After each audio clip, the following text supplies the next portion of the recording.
Prepositions between और among का प्रयोग देखिए। अब अमंग हो, एमिड हो या एमिस्ट हो, इन तीनों का मतलब एक ही है, ठीक है। अब सबसे पहले इनका अर्थ समझ लेते हैं। बिटवीन और अमंग दोनों का मतलब सेम होता है, के बीच में। अब दो नाउन्स के बीच में एक नाउन या और अधिक नाउन्स को बताना हो, यानी दो संज्ञाओं के बीच में एक या एक से अधिक संज्ञा को बताना हो, तब बिटवीन का यूज करते हैं। और दो से अधिक के बीच में किसी एक संज्ञा या अधिक संज्ञाओं को बताना हो, तब अमंग का प्रयोग करते हैं। दो के बीच में हो तो बिटवीन, दो से ज्यादा के बीच में हो तो अमंग। कैसे, देखिए। बिटवीन का प्रयोग पहले, अर्थ वही के बीच में। He is sitting between Mohan and Raju, वो मोहन और राजू के बीच में बैठा है। तो मोहन और राजू दो हो गए, दो के बीच में बैठा है। दो के बीच में बताना किसी को, ठीक। इसमें देखिए, sweets are distributed among children on 15th अगस्त।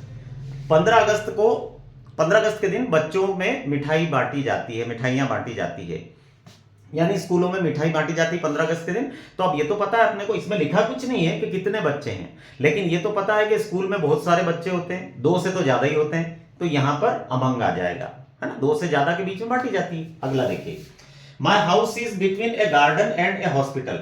मेरा मकान एक गार्डन और एक हॉस्पिटल के बीच में है। तो गार्डन हॉस्पिटल दो हो गए, दो के बीच में बताना है, ठीक। एक इस अमंग का देखिए, my house is among shops. मेरा मकान दुकानों के बीच में है। अब यहां लिखा नहीं है कितनी दुकानें है, 3 है, 4 है, 5 है। अगर खाली शॉप्स लिखा तो आप समझ जाइए कि दो से ज्यादा ही होंगी, है ना। अगर दो होता तो फिर दो के नाम होते या लिखा होता two shops, between two shops, तो बिटवीन आ जाता। लेकिन अब शॉप्स के आगे पीछे कुछ नहीं लिखा है, तो इसको ज्यादा ही मान के चलेंगे, मोर देन 2, इसलिए अमंग आ जाएगा। अगला देखिए, my bike was standing between cars and scooters.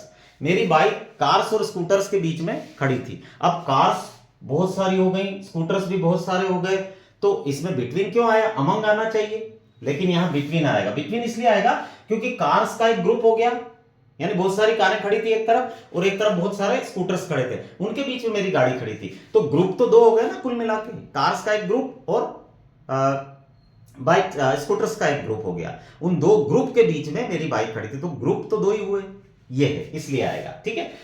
Among का देखिए, he was working among patients. वो पेशेंट्स के बीच में काम कर रहा था। अब पेशेंट्स के आगे पीछे कुछ नहीं लिखा कि कितने पेशेंट्स थे, तो इसको ज्यादा ही मान के चलना पड़ेगा। जब ऐसा कुछ नहीं लिखा हो, दो का नाम नहीं हो या लिखा नहीं हो कि 2 पेशेंट्स, तो फिर दो से ज्यादा ही मान के चलना है, जैसे यहाँ शॉप्स में और पेशेंट्स में आप मान के चल रहे हैं, ठीक।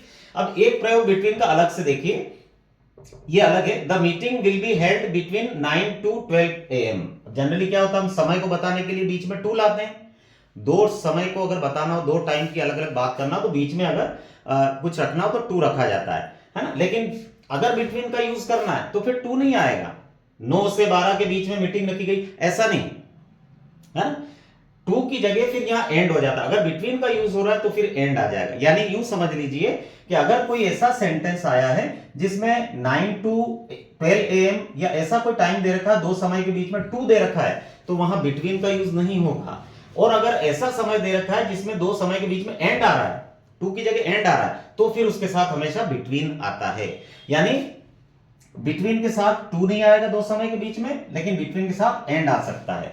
तो एंड वाला यदि समय दिया है तो आंख मीच के उसमें बिटवीन भर सकते हैं।